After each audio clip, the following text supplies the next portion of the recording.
میرے بھائیوں، اس میں کوئی شک نہیں ہے کہ معراج مصطفیٰ صلی اللہ علیہ وآلہ وسلم ہمارے محبوب سید الاولین والآخرین، شفیع المذنبین، رحمت للعالمین، سیدنا و مولانا امام اعظم محمد رسول اللہ صلی اللہ علیہ وآلہ وسلم کے ان 3 معجزات میں سے ایک بڑا معجزہ ہے جن کا ذکر قرآن کے اندر آیا ہے۔ یہ یاد رکھیے گا میرے بھائیوں، الاسراء والمعراج یہ پیورلی آپ صلی اللہ علیہ وآلہ وسلم کا جسمانی پلس روحانی سفر ہے۔ یہ کوئی خواب کا واقعہ نہیں ہے، کوئی روحانی ایکسپیرینس نہیں ہے۔ اگر یہ خواب کا واقعہ ہوتا تو کفار مکہ کو بھی ماننے میں آر نہ ہوتی۔ صحیح بخاری میں انٹرنیشنل نمبر ہے 3887، ڈیٹیلڈ حدیث ہے پوری واقعہ معراج کی، جس میں الاسراء زمینی سفر بھی ہے، آسمانی سفر، ہر آسمان پہ کس کس پیغمبر سے ملاقات ہوئی، 5 نمازیں دی گئیں، یہ ساری کی ساری 50 سے 5 ہوئی، حضرت موسیٰ علیہ السلام کے ساتھ ملاقاتیں ہوئی، یہ پوری صحیح بخاری میں انٹرنیشنل نمبر ہے 3887، اور سر صحیح مسلم انٹرنیشنل نمبر کے مطابق 411 سے لے کر 447، 411 سے 447 صرف واقعہ معراج کے اوپر۔ میرے بھائیوں، الاسراء والمعراج میں آپ صلی اللہ علیہ وآلہ وسلم کو کئی ایک مناظر دکھائے گئے، جو سورہ بنی اسرائیل کی آیت نمبر 7 جو آیت نمبر سٹارٹ میں 1 ہے، سورت نمبر 17، لِنُرِيَهُ مِنْ آیاتنا، تاکہ ہم اپنے بندے کو اپنی نشانیوں میں سے نشانیاں دکھائیں۔ میں آپ کو موٹی موٹی باتیں بتا دیتا ہوں جو بخاری اور مسلم میں آئی ہیں کہ آپ علیہ السلام کو کیا کچھ دکھایا گیا۔ نمبر 1، سٹارٹ ہوا شق الصدر سے، آپ علیہ السلام کا سینہ چاک کیا گیا، بخاری مسلم میں آتا ہے، اور جنت سے سونے کا تشت لا کے آب زمزم کا پانی ڈال کے جبرائیل علیہ السلام نے نبی علیہ السلام کا دل جو ہے وہ دھویا۔ نمبر 2، آپ صلی اللہ علیہ وآلہ وسلم کو، چونکہ آپ مکے میں تھے، ابھی مدینہ آپ نے جانا تھا، راستے میں ایک شہر میں اتارا گیا اور جبرائیل نے کہا کہ یہ طیبہ ہے، مدینہ، جو آپ کا مسکن عنقریب بننے والا ہے ہجرت کے بعد۔ نمبر 3، پھر آپ کو کوہ طور پہ لے جایا گیا، انبیاء کے مقامات پہ، اور کہا گیا کہ یہ وہ ہے جہاں پہ اللہ تعالیٰ نے حضرت موسیٰ علیہ السلام سے کلام کیا تھا۔ نمبر 4، بیت اللحم لے جایا گیا، بیت المقدس میں ایک جگہ ہے جہاں پہ حضرت عیسیٰ علیہ السلام کی ولادت ہوئی تھی۔ اس کے بعد آپ صلی اللہ علیہ وآلہ وسلم کو بیت المقدس میں انبیاء کی امامت کروائی گئی، 1 لاکھ کے قریب پیغمبروں کو جمع کیا گیا، اور جبرائیل علیہ السلام نے کہا کہ آپ ان کی امامت کروائیں، یہ صحیح مسلم میں آتا ہے۔ اچھا، پھر دجال دکھایا گیا، یہ بھی آتا ہے بخاری مسلم۔ پھر آپ علیہ السلام کو آسمانوں کی سیر کروائی گئی، پہلے آسمان پہ آدم علیہ السلام سے ملاقات ہوئی، دوسرے پہ حضرت یحییٰ اور عیسیٰ سے، تیسرے پہ یوسف علیہ السلام سے، چوتھے پہ ادریس علیہ السلام سے، 5ویں پہ ہارون علیہ السلام سے، 6ٹھے پہ موسیٰ علیہ السلام سے، اور 7ویں پہ ہمارے جد امجد سیدنا ابراہیم خلیل اللہ علی نبینا وعلیہ الصلوۃ والسلام سے ملاقات ہوئی۔ اس کے بعد آپ علیہ السلام کو جنت اور دوزخ بھی دکھائی گئی، ٹائم میں ٹریول کروا کے جو مستقبل کا وقت تھا وہ پہلے دکھا دیا گیا۔ لوگ کہتے ہیں ابھی تو لوگ دوزخ اور جنت میں پہنچے نہیں، تو حضور نے کیا دیکھا؟ بھئی اللہ نے وقت، اور آپ یہ دیکھ لیں یہ سب کچھ منظر کتنے زمانے میں طے ہوا ہوگا، لیکن ایک رات میں سب کچھ ہو گیا۔ اس کے بعد بیت المعمور دکھایا گیا، بخاری مسلم میں آتا ہے، 7ویں آسمان کے اوپر اسی خانہ کعبہ کی سیدھ میں ایک گھر ہے جس کا طواف فرشتے کرتے ہیں، بیت المعمور، وہ دکھایا گیا۔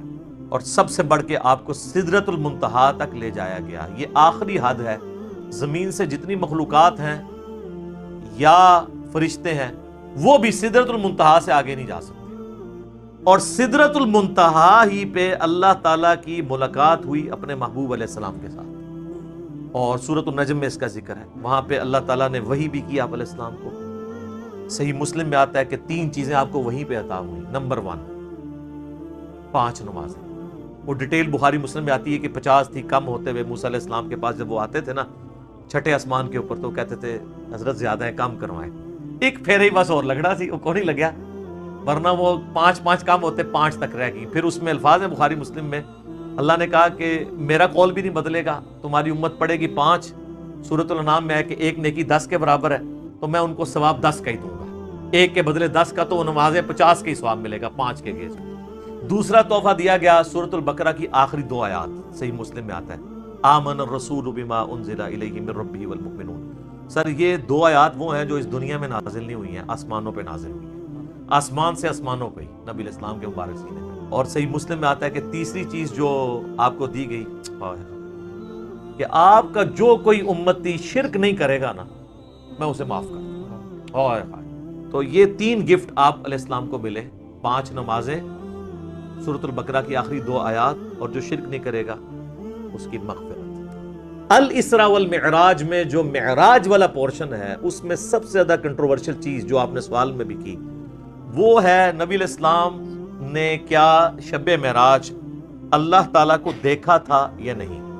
اب اس کا جواب ہاں یا نہ میں دینا تو بہت بڑی آزمائش ہے مسلمانوں کے لیے، جب تک کہ آپ پورا مقدمہ ان کو نہیں سمجھتے. اس مقدمے کو سمجھنے کے لیے آپ پہلے بنیادی بات سمجھ لیں، ایک بنیادی عقیدہ. پوری امت کا یہ عقیدہ ہے کہ مرنے سے پہلے اس روئے ارض پہ اللہ تعالیٰ کا دیدار کسی انسان کو، کسی جن کو، کسی فرشتے کو یا کسی بھی مخلوق کو ہونا محال ہے، امپاسبل ہے. اس کے ثبوت میں سورۃ الانعام کی آیت نمبر ہے 103، لا تدرکہ الابصار، نگاہیں اس کا احاطہ نہیں کر سکتی، وہ نگاہوں کا احاطہ کر لیتا ہے.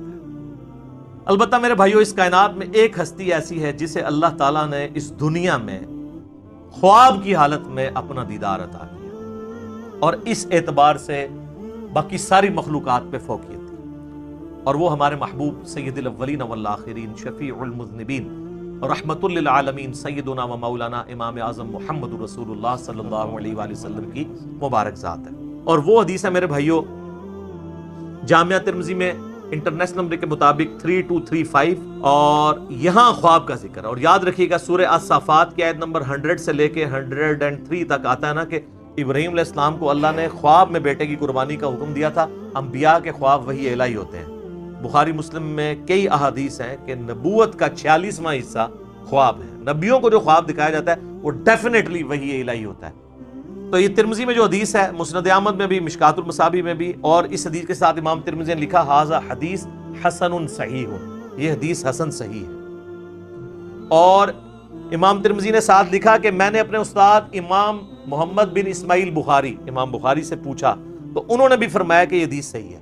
بڑی لمبی حدیث ہے، اس میں الفاظ ہیں جو آج کی ضرورت ہے کہ میں نے خواب میں اپنے رب کو بڑی خوبصورت صورت میں دیکھا. اور پھر یہ بھی الفاظ ہے کہ اللہ تعالیٰ نے میرے دونوں شانوں کے درمیان اپنا ہاتھ مبارک رکھا، اور میں اس کی تشبیہ بھی نہیں دوں گا کیونکہ لیس کمثلہ شیء، اللہ کی مثل کچھ نہیں، حتیٰ کہ میں نے اس کی انگلیوں کے پوروں کی ٹھنڈک اپنے قلب پہ محسوس کی جیسا کہ اس کی شان کے لائق. ایک بہت میں آپ کو کریٹیکل پوائنٹ دینے لگا ہوں، اگر کوئی شخص اللہ ہی کو دیکھ لے تو اب کائنات میں کوئی غیب ایسا رہ گیا جو اس کے لیے اٹریکٹیو ہو، اس سے بڑی تو کوئی چیز نہیں. تو پھر قیامت والے دن نبی علیہ السلام کے لیے اللہ نے کیا انعام رکھا ہوا ہے؟ آپ کو تو دنیا میں مل گیا سب کچھ. ہمیں تو کہا گیا نا سورۃ الملک آیت نمبر 12 میں، ان الذین یخشون ربهم بالغیب لہم مغفرۃ و اجر کبیر، جو بن دیکھے اپنے رب سے ڈرتے ہیں ان کے لیے مغفرت اور بہت بڑا اجر ہے. اور آپ نے سن لیا کہ جنت میں اللہ کا دیدار، قیامت میں اللہ کا دیدار. تو نبی علیہ السلام نے اگر دنیا میں ہی اللہ کو دیکھ لیا تو نبی علیہ السلام کے لیے پھر کون سا نام ہے؟ تو اس کے اندر امپلائیڈ ہے کہ نبی علیہ السلام کے لیے انعام یہ ہے کہ دنیا میں دیکھا ہے خواب کی حالت میں، فزیکل ہی نہیں دیکھا، دل کی آنکھوں سے دیکھا. فزیکل دیکھنا ابھی باقی ہے ان کا بھی، وہ حضور کے لیے ابھی بھی غیب کی چیز ہے.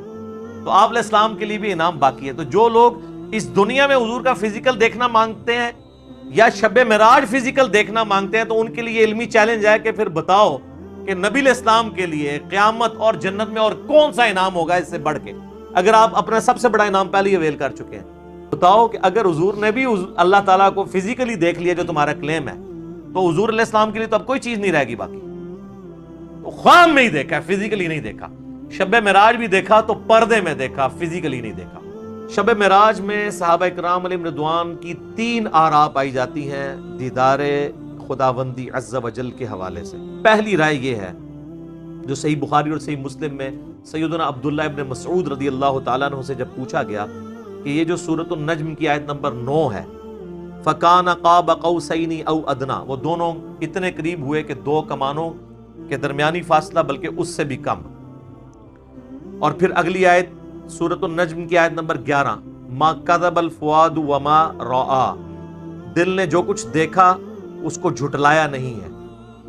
اور پھر سورۃ النجم کی ہی 18 نمبر آیت، لَقَدْ رَأَىٰ مِنْ آیَاتِ رَبِّهِ الْكُبْرَىٰ، ان 3 آیات کے بارے میں عبداللہ ابن مسعود سے جب پوچھا گیا تو بخاری مسلم کے الفاظ ہیں، انہوں نے کہا کہ یہاں تینوں جگہ پر مراد سیدنا جبرائیل علیہ السلام ہے، جن کو نبی علیہ السلام نے اپنی اصلی حالت میں دیکھا۔ ان کے 600 پر تھے اور سبز رنگ کا لباس انہوں نے پہنا ہوا تھا اور وہ افق پہ چھائے ہوئے تھے۔ دوسری رائے ہے جو صحیح بخاری میں انس ابن مالک کی ہے، انٹرنیشنل نمبر کے مطابق 7517، وہ فَكَانَ قَابَ قَوْسَيْنِ أَوْ أَدْنَىٰ سے مراد اللہ اور اس کے نبی علیہ السلام کا قرب کہتے ہیں، لیکن اس میں بھی دیکھنے کا ذکر نہیں ہے، صرف قرب کا ذکر ہے سدرۃ المنتہا کے موقع پر۔